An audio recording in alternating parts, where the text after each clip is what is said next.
5 وقت کی نماز یہ میرے نبی کی آنکھوں کی ٹھنڈک ہے، 5 وقت کی نماز اس امت کی شان پہچان ہے۔ اور اللہ تعالیٰ نے پہلی امتوں پر اتنی بڑی مشقت ڈالی کہ ان کی نماز مسجد کے علاوہ کہیں نہیں ہوتی تھی، مسجد میں ہی ہوتی تھی۔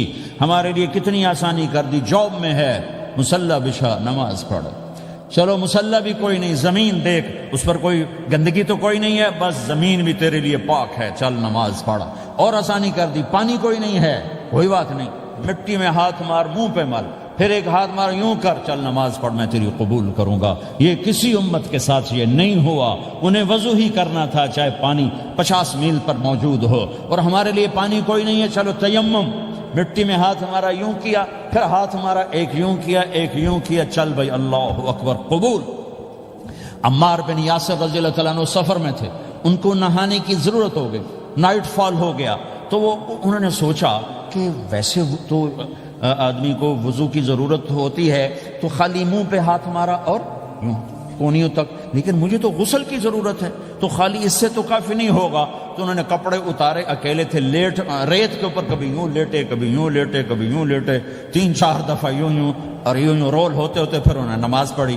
آئے اللہ کے نبی کی بارگاہ میں، یا رسول اللہ مجھے رات کو نہانے کی ضرورت پڑ گئی، تو میں نے کہا وضو کے لیے تو خالی یہ 2 دفعہ کرنا کافی ہے، تو یہ تو نہانا تھا، تو میں تو ریت میں خوب رول ہوتا رہا۔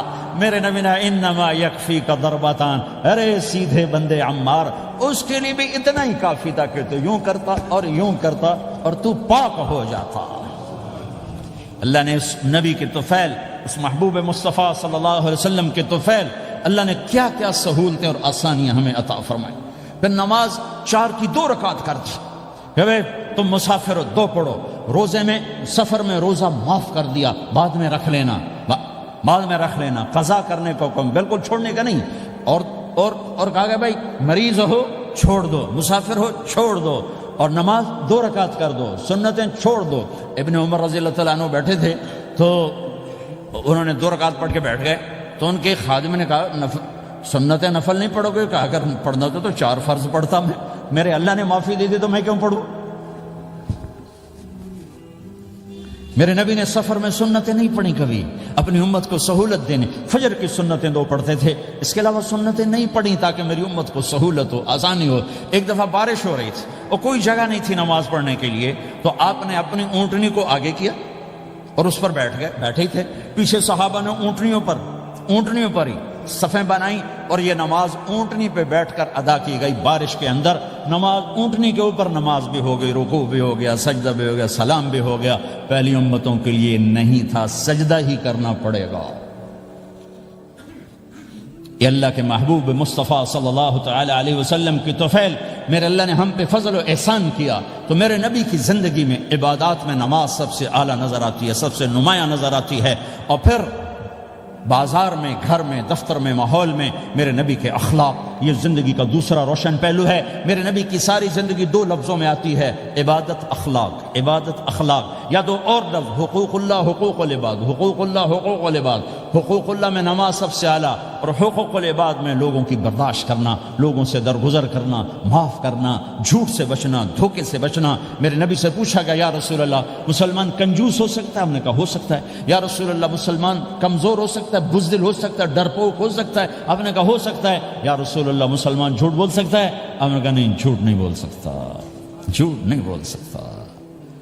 ہاں، الا لعنت اللہ علی الکاذبین، جھوٹوں پہ اللہ کی لعنت۔ اس لعنت کے ساتھ 400 پاؤنڈ بچا لیے، 4000 بچا لیے، 4 ملین بچا لیے، 4 بلین بچا لیے، 4 ٹریلین بچا لیے، ساری دنیا کو بچا لیا، اور اوپر اللہ کی لعنت پڑی تو اللہ کی قسم گھاٹے کا سودا ہے۔ اور سچے ہو گئے، سچ بولا، یہ میں 100 پاؤنڈ کماتا ہوں، لے لو جو لینا ہے اس میں سے، یہ میں 1000 پاؤنڈ کماتا ہوں، لے لو جو لینا ہے، یہ میں 50,000 پاؤنڈ کماتا ہوں، لے لو جو لینا ہے، کہ مسلمان کی زبان سے جھوٹ نہیں نکلتا، سچ ہی بولتا ہے۔ آپ تشریف لے جا رہے ہیں، ایک آواز ہے یا رسول اللہ، آپ نے یوں دیکھا، کوئی نظر نہیں آیا، پھر آواز ہے یا رسول اللہ، تو آپ نے دیکھا کہ ہرنی ڈیئر چھوٹی وہ کھڑی ہوئی، رسی میں بندھی، تو آپ نے کہا کیا ہوا؟ کہا جی آپ کا صحابی مجھے پکڑ کے لایا ہے، میرے چھوٹے چھوٹے بچے بھوک سے رو رہے ہوں گے، آپ مجھے چھوڑ دیں، میں بچوں کو دودھ پلا کے واپس آ جاتا، مجھے پتا ہے میرے اللہ کی تقدیر میرے بارے میں کیا ہے۔ تو آپ نے کہا اگر تو واپس نہ آئی تو پھر تو اس نے کہا مجھے اللہ جہنم میں ڈال دے. آپ نے اس کی رسی کھول دی, خود وہیں بیٹھ گئے. اس نے دوڑ لگائی اور پہاڑوں میں گم ہو گیا. تھوڑی دیر کے بعد وہ دوڑتی ہوئی آئی اور آ کے سر یا رسول اللہ میں حاضر ہو گیا. تو آپ نے اس کو باندھ کے وہیں آپ بیٹھ گئے نہیں. دیر کے بعد وہ صحابی آئے جنہوں نے اس کو شکار کیا تھا, پکڑا تھا. تو کہنے لگے, ان کا یا رسول اللہ آپ یہاں کیسے؟ کہ میں ایک درخواست لے کر آیا ہوں. کیا؟ کہ یہ ہرنی مجھے ہدیہ کر دو. کہ یا رسول اللہ سب کچھ آپ کا ہے, کہ بس یہ ہدیہ کر دو. یا رسول اللہ حاضر. تو آپ نے اس کو لے کر رسی اس کی گردن سے نکالی کہ جا بچی اپنے بچوں کے پاس جا کے خوشی منا. سچ نجات دیتا ہے اور جھوٹ ہلاک کرتا ہے. ایک ہرنی جان کی بازی کھیل گئی سچ بولنے کے لیے. تم چند پونڈوں پہ جھوٹ بولتے ہو, ایمان کو برباد کر کے رکھ دیتے ہو. مسلمان جھوٹ نہیں بولتا, مسلمان دھوکہ نہیں دیتا, مسلمان کی زبان سے سخت بول نہیں نکلتا, کسی کو بے عزت نہیں کرتا, کسی کو کی بے کامی نہیں کرتا, کسی کا دل نہیں توڑتا, کسی کو ذلیل نہیں کرتا, خود سہتا ہے, اوروں کو خوشیاں دیتا ہے, خود دکھ سہتا ہے, اوروں کو راحت دیتا ہے, خود تکلیف سہتا ہے. یہ میرے نبی کے اخلاق ہیں, یہ میرے نبی کی زندگی ہے, اور یہ اسلام کا سب سے بڑا چیپٹر ہے, وہ سب سے مشکل چیپٹر ہے. جب میرے نبی نے لمبی نمازیں پڑھی تو اللہ نے روک دیا کہ میرے حبیب ما انزلنا علیک القرآن لتشقى, اتنی لمبی نماز نہ پڑھ کے تو تھک جائے. میرے نبی نے تبلیغ میں زور دکھایا تو اللہ نے روک دیا, فلتذهب نفسك علیہم حسرات. میرے نبی اتنا غم نہ کر کے آپ خود ہی آہیں بھرتے بھرتے آپ مر جائیں. میرے نبی نے مال سارا خرچ کیا, اللہ نے اس سے بھی روک دیا. ولا تبسطها كل البسط فتقعد ملوما محسورا. اتنا خرچ نہ کریں کہ آپ خود پھر دکھی ہو کے بیٹھ جائیں. خرچ کرنا بہت بڑا عمل, تبلیغ سب سے سارے عملوں کا سردار عمل. تبلیغ سے بڑا کوئی کام ہوتا تو اللہ نبیوں کو دیتا. اگر تبلیغ سے بڑھ کر کوئی کام ہوتا تو اللہ نبیوں کو دیتا. گشت سے بڑھ کر کوئی محنت ہوتی تو اللہ نبیوں کو دیتا. 950 سال نوح علیہ السلام گشتی کر رہے ہیں, اور اللہ کی مان لو. اتنا عظیم عمل کا میرے نبی درمیانہ نماز سب سے بڑی عبادت, میرے نبی درمیانہ کام. لیکن جب میرے نبی نے اخلاق اچھے کیے, دشمن کو معاف کرنا. تو ایک آدمی آپ سوئے ہوئے تھے, آپ کی تلوار لٹکی تھی, ایک آدمی آیا, اس نے آپ کی تلوار اتاری اور یوں ہماری پسلی میں, آپ اٹھ کے بیٹھ گئے. اب وہ قتل کے ارادے کے لیے آ چکا ہے اور تلوار یہاں ہے. کہتا من یمنعک منی, اب بول تمہیں کون بچائے گا؟ تو آپ نے مسکراتے ہوئے کہا اللہ. تو اس کے ہاتھ سے تلوار گر پڑی, تو آپ نے اٹھا لی, آپ نے یوں سیدھی کی, اب تو بچا, تجھے کون بچائے گا؟ وہ کہنے لگا مجھے تو ہی بچائے گا. وہ تو اللہ کو جانتا نہیں تھا, کہ بابا مجھے تو ہی بچائے گا. تو آپ کہتے ہیں اس کا سر اڑا دو, یہ نبی کو قتل کرنے آیا ہے. میرے نبی نے فرمایا کلمہ پڑھتے ہو؟ کہ نہیں پڑھتا. کہ جاؤ معاف کیا. یہ میرے نبی کے اخلاق ہیں. 20 سال جنہوں نے قتل کے منصوبے بنائے, مکہ والے. جب آپ مکہ میں فاتحانہ داخل ہوئے, ابو سفیان سب سے زیادہ آپ کو دکھ پہنچانے والوں میں پیش, تو آپ نے ابو سفیان کو عزت دی. جو ابو سفیان کے گھر میں داخل ہوگا اس کو کچھ نہیں کہا جائے گا. آپ تو ابو سفیان کو بلا کے سولی پہ لٹکاتے, اور آپ کہہ رہے ہیں جو ابو سفیان کے گھر میں جائے گا اسے کچھ نہیں کہا جائے گا, جو بیت اللہ میں ہوگا اسے کچھ نہیں کہا جائے گا. سارا مکہ سامنے, آپ یوں بیت اللہ کا دروازے پر یوں دونوں ہاتھ ایسے ٹکا کے کھڑے تھے. پھر آپ نے کہا میں کیا کروں گا اب تمہارے ساتھ؟ تو سہیل بن عمر نے کہا آپ کریم ہیں, کریم کے بیٹے ہیں. تو آپ نے کہا جاؤ میں نے معاف کیا. یہ اخلاق آج مٹ چکے ہیں, مردوں سے, عورتوں سے, علم والوں سے, خانقاہ والوں سے, تبلیغ والوں سے, سب زیرو ہوئے پڑے ہیں. جب تک یہ اخلاق زندہ نہیں ہوتے اسلامی زندگی قائم نہیں ہو سکتی, اسلامی معاشرت قائم نہیں ہو سکتی. اور دین 2 چیزوں سے آگے پھیلتا ہے, ایک دعوت اور ایک اخلاق. دعوت اور اخلاق. دعوت نہیں ہوگی تو اخلاق وہیں پڑے رہ جائیں گے, اخلاق نہیں ہوں گے تو دعوت کوئی قبول نہیں کرے گا. میرے نبی نے کتنے معجزے دکھائے مکے میں, نہیں کلمہ پڑھا.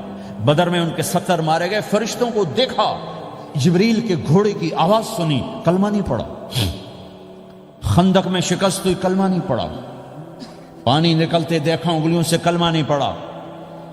ایک بکرے کا ایک بازو پکایا, ایک بازو بکرے کا, ایک اگلا جو بازو تھا, اور 40 آدمیوں نے کھانا کھایا اور ایک بوٹی کم نہیں ہوئی, کلمہ نہیں پڑھا. لیکن جب میرے نبی نے کہا جاؤ معاف کیا تو سارے ہی کلمہ پڑ گئے کہ واقعہ یہ اخلاق نبی کے ہو سکتے۔ حنین کی جنگ میں جب بھاگے لوگ، شکست ہوئی، تو ایک صحابی کا بھاگتے ہوئے پاؤں ہمارے نبی کا پاؤں پر آیا، اور جوتا سخت تھا، تو آپ نے کہا اوجعتنی، اور آپ کے ہاتھ میں چھڑی تھی، آپ نے اس کو یوں ماری، اوجعتنی، ارے تو نے مجھے کتنا زیادہ درد پہنچایا، دکھ پہنچایا۔ وہ بیچارے پگھل کے رہ گئے اور پریشان ہو گئے، اور کہنے فرماتے ہیں سارا دن میں پریشان، ساری رات پریشان کہ اللہ کے نبی کو میں نے تکلیف پہنچائی، اب میرا کیا بنے گا۔ اگلا دن ہوا تو اعلان ہو رہا تھا بھائی جس کا پاؤں نبی کے پاؤں پہ آیا تھا اس کو اللہ کے نبی بلا رہے ہیں۔ تو صحابی کہنے لگے میں نے سمجھا بس اب میری تو دنیا بھی گئی اور آخرت بھی گئی، اب میرے اوپر کیس بنے گا اور مجھے ڈانٹ ڈپٹ بھی ہوگی، میرا کتنا بڑا گھاٹا نقصان ہوگا۔ یہ حاضر ہوئے ڈرتے ڈرتے، تو آپ نے فرمایا میرے بھائی کل میں نے تمہیں چھڑی ماری تھی، وہ مجھے معاف کر دینا، اور یہ 80 اونٹ تمہیں ہدیہ دیتا ہوں، 80 کیملز یعنی 80 پراڈو، 80 رینج روور کا یہ میری طرف سے تمہیں ہدیہ ہے۔ وہ حیران پریشان، یہ میرے نبی کے اخلاق ہیں، یہ میرے نبی کے اخلاق ہیں۔ کانٹے بچھانے والی نے 4 دن آنا چھوڑ دیا، بیمار ہو گئی تھی، تو آپ نے کیا بات ہے، وہ ہمارے راستے میں اب کانٹے کوئی نہیں ہے، کہا جی وہ بیمار پڑی ہے جو کانٹے بچھاتے تھے، تو آپ اس کے گھر چلے گئے، ماں جی خیریت تو ہے، اب ٹھیک تو ہیں، کہا بیٹا مجھے کلمہ پڑھا دے، بس تیرے اخلاق نے مجھے فتح کر لیا ہے۔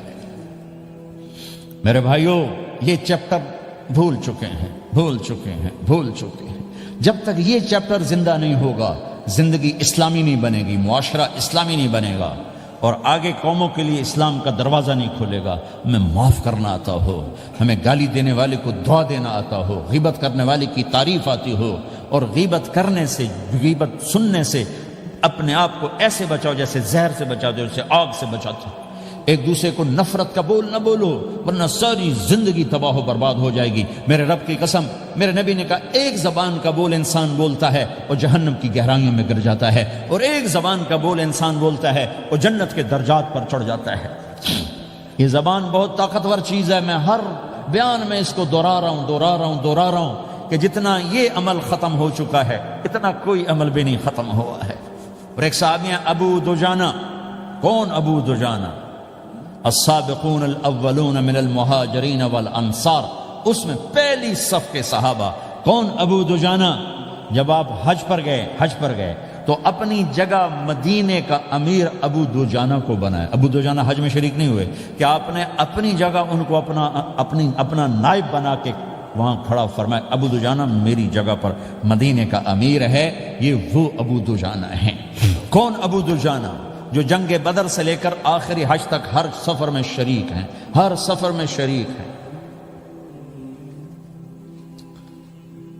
ان کی ایک بات میں بتانا چاہتا ہوں، پہلے تھوڑی سی ان کی ہسٹری بتانا چاہتا ہوں۔ کون ابو دجانہ؟ احد کی جنگ میں آپ نے تلوار اٹھائی، کہا اس تلوار کو کون لے گا؟ کئی صحابہ کھڑے ہو گئے۔ آپ نے کہا اس تلوار کا حق کون ادا کرے گا؟ سارے بیٹھ گئے، 3 آدمی کھڑے رہے، ایک زبیر بن عوام، ایک عمر بن خطاب، ایک ابو دجانہ۔ ان کا نام ہے سماک بن خرشنہ، سماک بن خرشنہ ان کا نام ابو دجانہ سے مشہور ہے۔ تو آپ نے تلوار نہ عمر کو دی، نہ زبیر کو دی، ابو دجانہ کو دی۔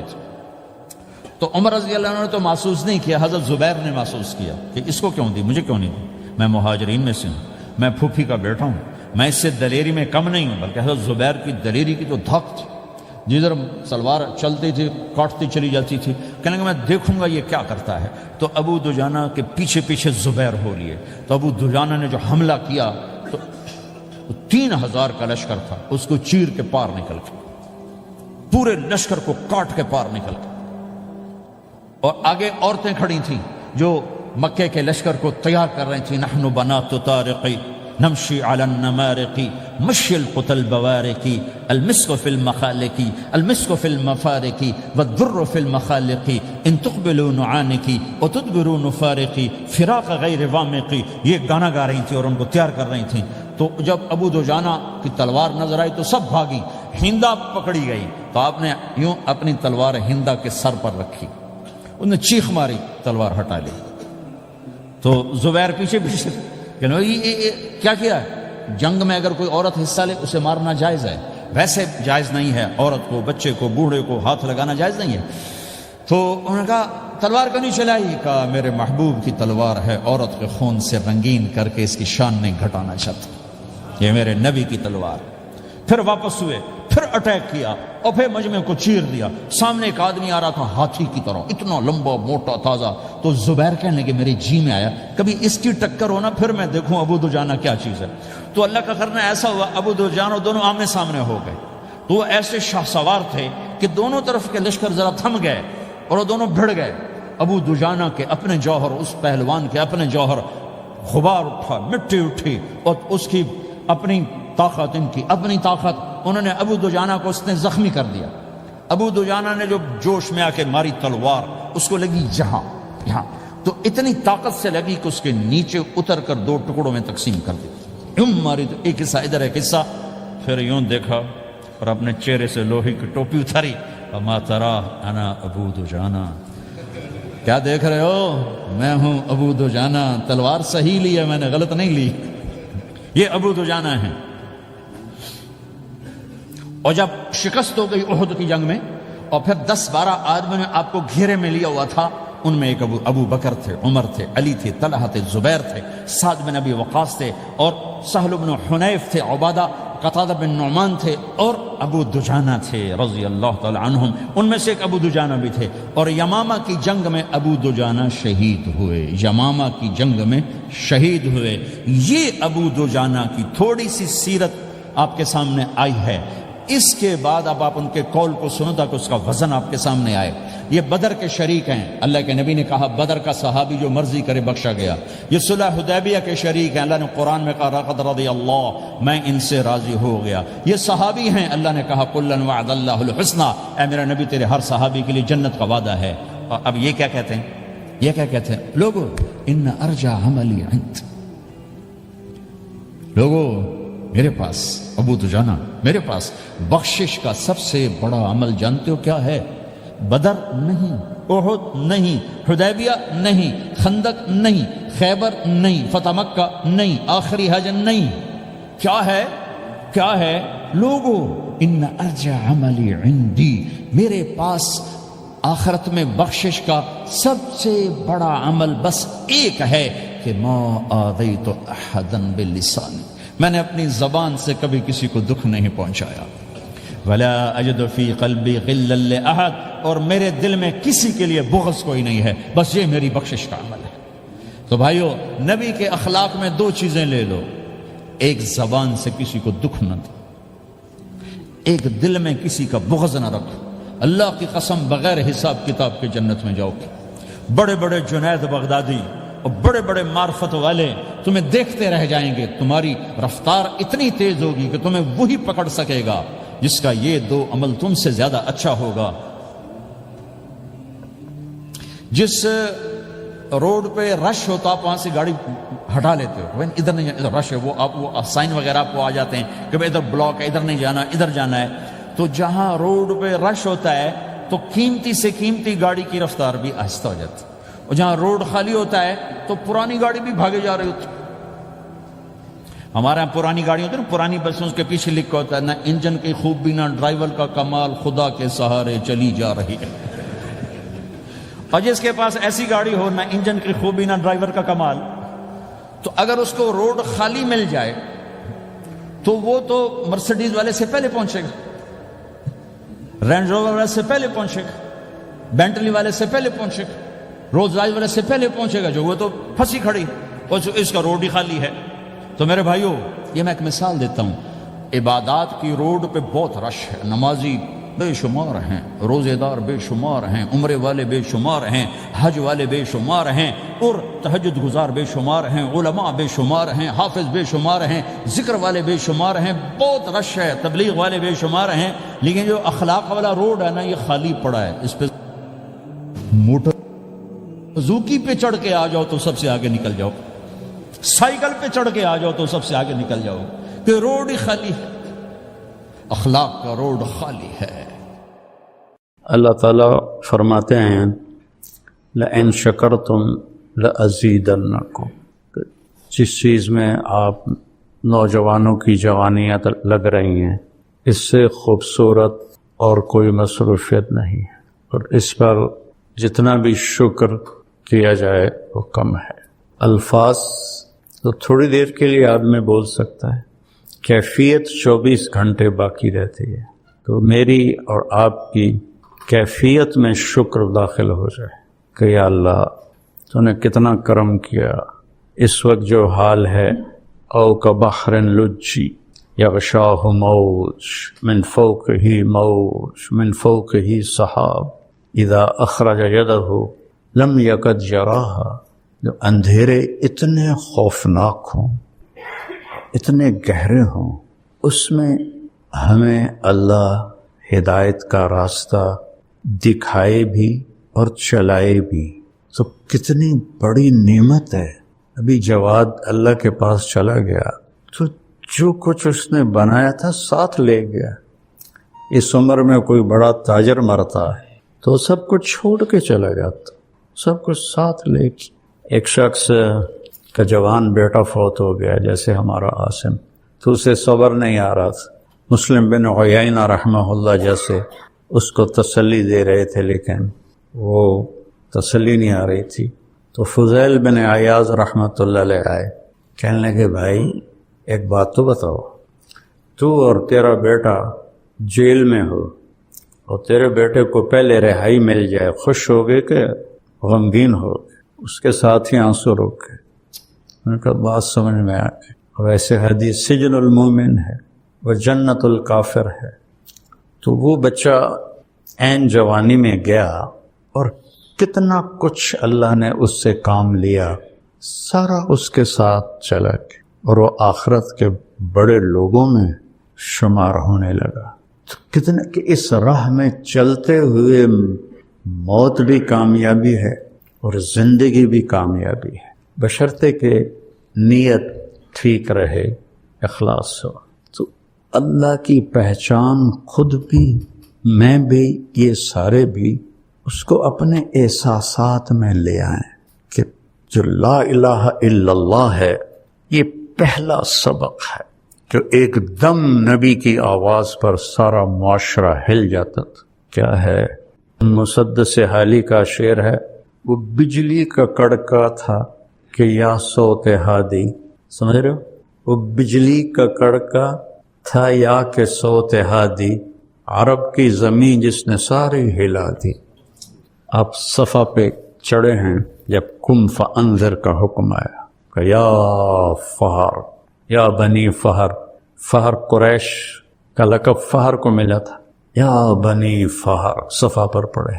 پہلے کہا یا صباح قریش، یہ وہ تھا اعلان ہلاکت، خطرہ، قریش کی ہلاکت۔ تو پھر سب سے پہلے قریش کے جد عمد کو، یا فہر ابن مالک، پھر یا بنی لوی ابن غالب، پھر یا بنی قصی ابن کلاب، پھر یا بنو کعب ابن مرہ، یا بنی عبد شمس، یا بنی نوفل، یا بنی امیہ، یا بنی عبد مطلب، یا بنی ہاشم، یا بنی سہم، یا بنی جمحہ، یا بنی زہرہ، یا بنی تیم۔ یہ سارے قریش کے قبائل کے جو مجھے یاد رہے، شاید دو چار اور بھی ہاں، تو سب ایک دم کٹھے ہو گئے۔ ارأیتم لو قلت ان جیشا خلف الصفا یغیر علیکم تصدقونی قالوا ما جربنا علیک الکذب قال فانی انذرکم بین یدی عذاب شدید قولوا لا الہ الا اللہ۔ عرب کی زمین جس نے ساری ہلا دی، اس پر مجھے یہ سارا یاد آیا کہ ہل کے رہ گئے سارے، اور آخر کیا اٹھا ابو لہب، تبا لک سائر اليوم لہذا جمعتنا۔ تو اگر اللہ کو دل میں اتار لیا ہے کوئی غم نہیں۔ قریش نے کہا انسب لنا ربک، کوئی عطا پتہ تو بتاؤ اپنے رب کا، چونکہ وہ تو اپنی نسلوں کے نام جانتے تھے نا، جیسے میں اللہ کے نبی کی پوری نسل کو سناتا ہوں، وہ ساری نسلوں کے نام جانتے تھے، تو اللہ کے نبی کو مذاقاً کہنے لگے انسب لنا ربک، تو بھی تو بتا کہ تیرے رب کا نسب کیا ہے۔ تو آپ کے بولنے سے پہلے جبریل آ گئے 70,000 فرشتوں کے ساتھ، اور آپ کو پتہ ہے عربی میں 70 کا مطلب 70 نہیں ہوتا، بے شمار فرشتوں کے ساتھ سورہ اخلاص صرف 4 آیات کے لیے لاکھوں فرشتے اور جبریل، اور 332 دفعہ ہے قرآن میں قل، اور ہر قل کے بعد کوئی بڑی بات ہے، قل میرے محبوب کہیے، ہوا یہ جس کے بارے میں پوچھ رہے ہیں اس کا نسب کیا ہے، وہ اس کا نام ہے اللہ، اس کا نام ہے اللہ۔ پہلے اپنا نام بتایا۔ تم تو ابھی تک مولویوں نے اللہ کہنا نہیں شروع کیا، خدا خدا خدا خدا خدا خدا خدا۔ اور یہ سبق مجھے کہاں سے ملا؟ میں نے 90 کی دہائی میں، بلکہ 80 کی دہائی میں مکی مسجد میں بیان کیا، مغرب کے بعد۔ بیان کے بعد ایک مقیم آئے، بوڑھے سے لمبا کٹ، السلام علیکم بیٹا، میرا نام ہے محمود بن خالد، آپ خدا نہ کہا کریں، آپ اللہ کہا کریں۔ مجھے نہیں، مقیم تھے، اس سے آگے میں آگے پیچھے نہیں جانتا۔ وہ مجھے یہ کسی عالم نے مجھے یہ سبق نہیں پڑھایا۔ ایک مکی مسجد کے مقیم تھے جن کی شکل تو آج تک یاد ہے، لیکن 40-50 سال ہو گئے۔ اس کے بعد سے میں نے خدا کو نکال دیا، کہا ہوا وہ جس کا نسب پوچھ رہے ہو نا، اس کا نام ہے اللہ۔ چمی گویم مسلمانم بلرزم کہ دانم مشکلات لا الہ رہا، علامہ اقبال کی شاعری ہے۔ وہ اللہ کیسا ہے؟ اب اگلا سوال تھا، نام کا تو پتہ چل گیا، ہوا وہ جس کا نسب پوچھ رہے ہو اس کا نام ہے اللہ۔ وہ کیسا ہے؟ احد، واحد نہیں، واحد کا تو ثانی ہوتا ہے، احد، هو اللہ احد، سبحان اللہ، توحید فی الذات۔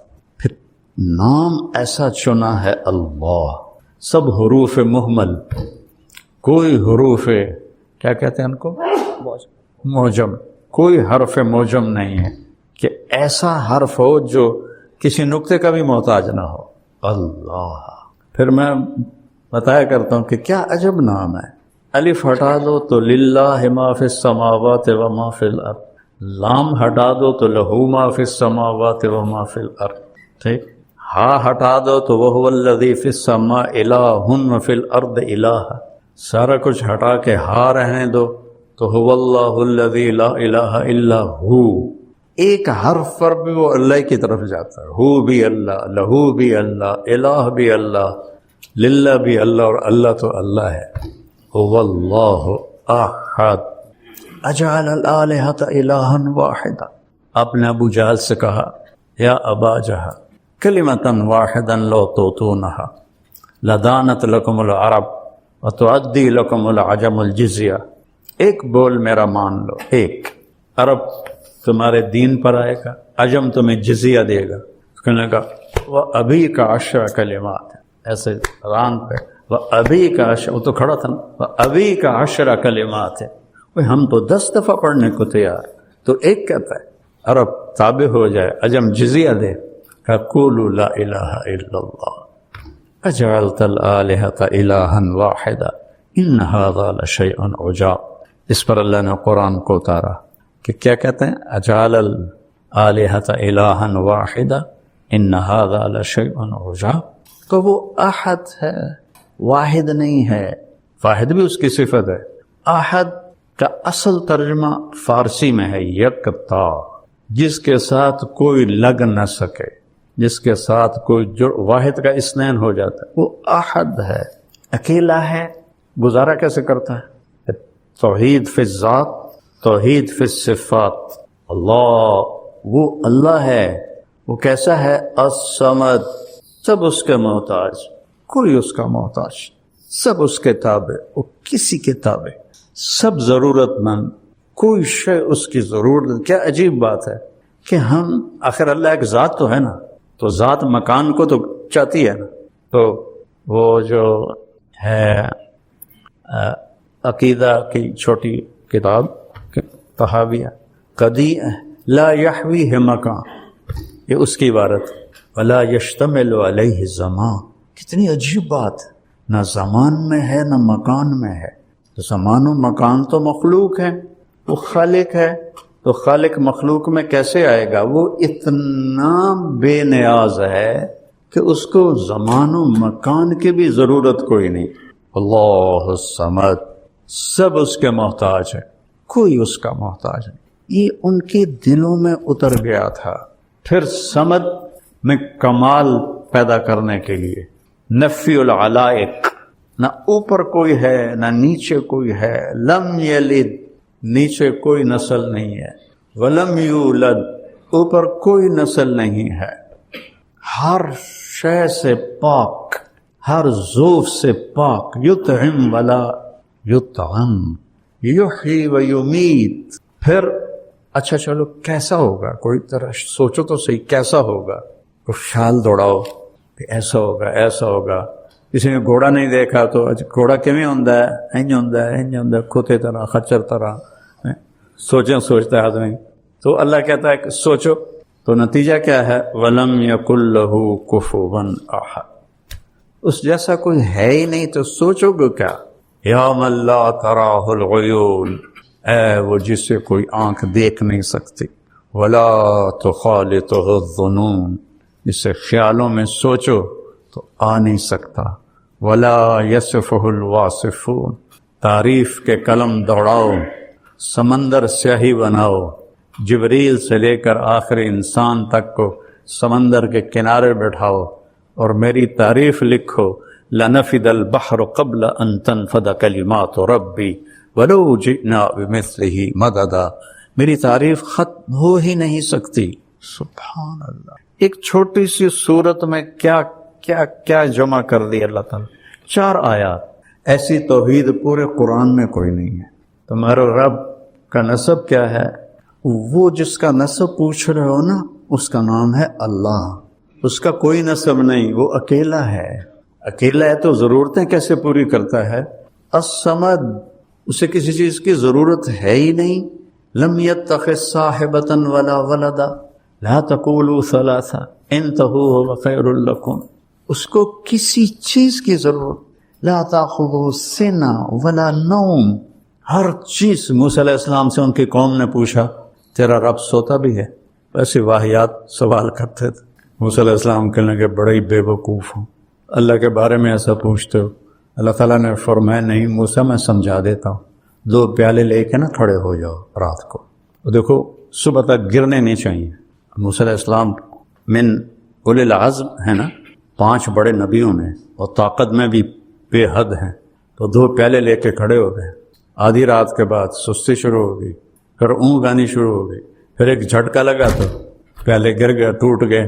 کہ موسیٰ تیرا رب بھی سو جائے تو یہ کائنات ایسے ہی ٹوٹ جائے جیسے یہ پیالے ٹوٹ گئے.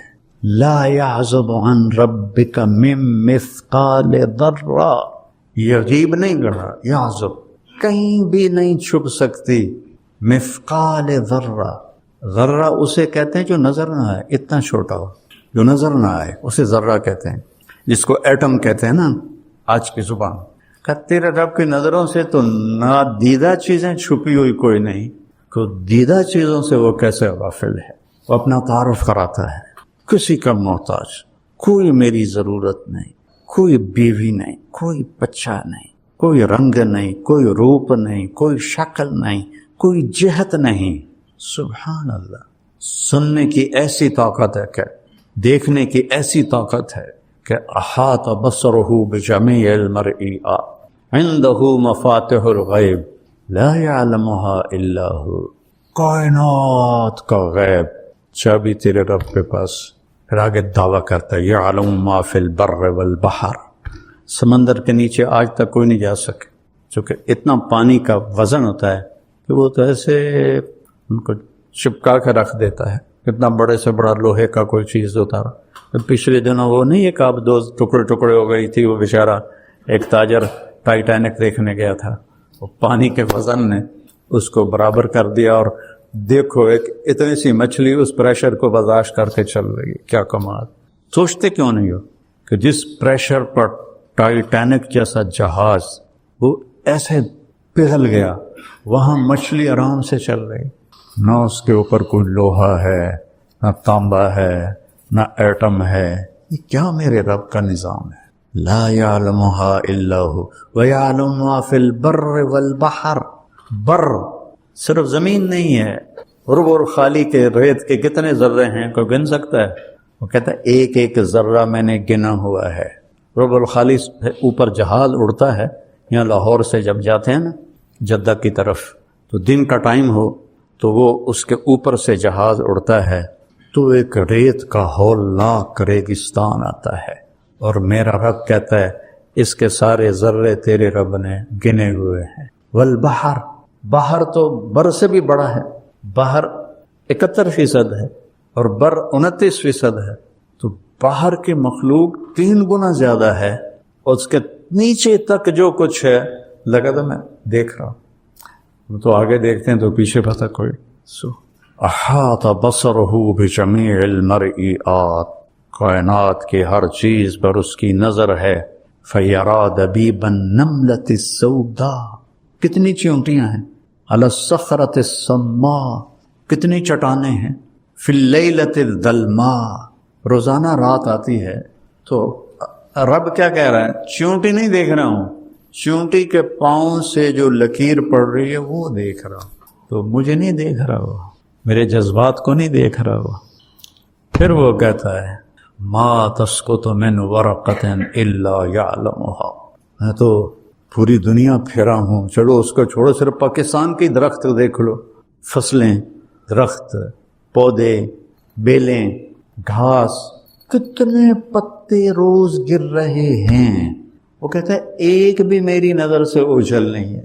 کمال کی بات، خزاں میں سامنے درخت کھڑا ہوا ہے، اس سے پتے گر رہے ہیں، ذرا گن کے دکھا دو، ایک ہی درخت کھڑا ہوا ہے، دسمبر کا موسم ہے اور پتے گر رہے ہیں، گن کے دکھا دو۔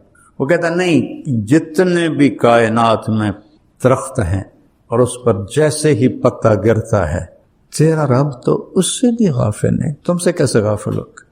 ولا حبۃ فی ظلمات الارض، زمین کی تہ میں کتنے دانے ڈالتے ہیں ہم، پوری دنیا میں کاشتکاری کتنا بڑا نظام ہے۔ ولا رطب ولا یابس الا فی کتاب مبین، تیرے رب کی کتاب میں لکھا پڑا ہے، تو کیسے چھپو گے؟ وادیاں میرا دامن، وادیاں میرا دامن، راستے میری باہیں، جاؤ میرے سوا تم کہاں جاؤ۔ پھر اس کے بعد کہتا ہے الیس اللہ بکاف عبد، تو کیا خیال ہے میں تمہیں کافی نہیں ہوں؟ سبحان اللہ، الیس اللہ بکاف عبد، میں کافی نہیں ہوں؟ تو پھر گلہ کرتا ہے ما قدر اللہ حق قدر ہے، اتنا کچھ جان کے بھی تم نے میری قدر نہ کی۔ پھر ایک ایسا عجیب گلہ کرتا ہے کہ دل پہ غلتا ہے، یا ایھا الانسان، جیسے ماں کہتی ہے ہائے میرا بیٹا، اس میں کیا درد ہوتا ہے۔ جب عاصم کی میت پڑی تھی تو اس کی ماں اس پر جو پکار رہی تھی، اب بھی میرا کلیجہ پھٹ رہا۔ تو اللہ اپنی ساری محبت کو اس ایک لفظ میں جمع کر کے کہہ رہا ہے، یا ایھا الانسان، یا ایھا المومن، یا ایھا التقی، یا ایھا المسلم، انسان، ولکن اکثر الناس لا یعقلون لا یعلمون، ساری دنیا کے اللہ کو گالیاں دینے والے، اللہ کو نہ جاننے والے، انکار کرنے والے، یا ایھا الانسان، ہو کیا فریاد، اے میرے بندے، ما غرک بربک الکریم۔ اولاد ماں باپ سے بدزن ہو جائے نا تو ماں باپ مر جاتے ہیں، تو وہ اس لہجے، او میرا بیٹا، ہم نے تمہیں جنا اور ہم سے ہی تو منہ ماری کرتا ہے اور بدگمان ہوتا ہے، تو کیا گزرتی ہے ماں اور باپ کے کلیجے پر۔ اس نے تو خلقتہ بیدی، ما غرک، کس نے دھوکہ دیا؟ باللہ نہیں، بے ربک، رب پالنے والے میں کیا محبت ہوتی ہے۔ پھر صرف رب نہیں، اب جمع کی ضمیر نہیں، کاف، ایک ایک کو اللہ سے جھنجھوڑ رہا ہے۔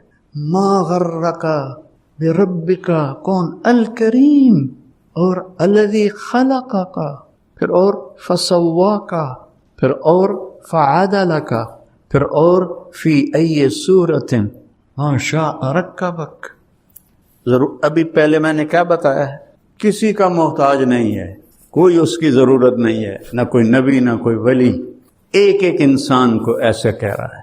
اور کعب احبار سے مروی ایک یاد ہے، یابن آدم انی لک محب. نافرمان بچے سے ماں محبت کرنا ہی چھوڑ دیتا، جس نے دودھ پلایا ہوتا، وہ کہتا ہے انی، اور لکا پہلے اور محب بعد میں. انی لکا، انی احبو کا نہیں کہا، انی لکا، اور مضارع کے بجائے اسمیہ ہے محبن، ہمیشہ میری تیرے ساتھ محبت ہے. پھر کیا کہا؟ فبحقی علیک کن لی محبا، تجھے میری حق کی قسم تو بھی تو مجھ سے پیار کر. یہ 2 ٹکے کے بادشاہوں سے تعلق بنانا ہو تو ایمان، ضمیر، سب کچھ بیچنا پڑتا ہے، اور وہ خود ہماری طرح محتاج ہیں، اور وہ جو کسی کا محتاج ہی نہیں ہے. کلکم فقراء الا من اغنیتہ، کلکم ضال الا من ہدیتہ، کلکم عار الا من کسوتہ. کیا ذات ہے. پھر وہ کہتا ہے فبحقی علیک کن لی محبا، تو بھی تو مجھ سے پیار کر.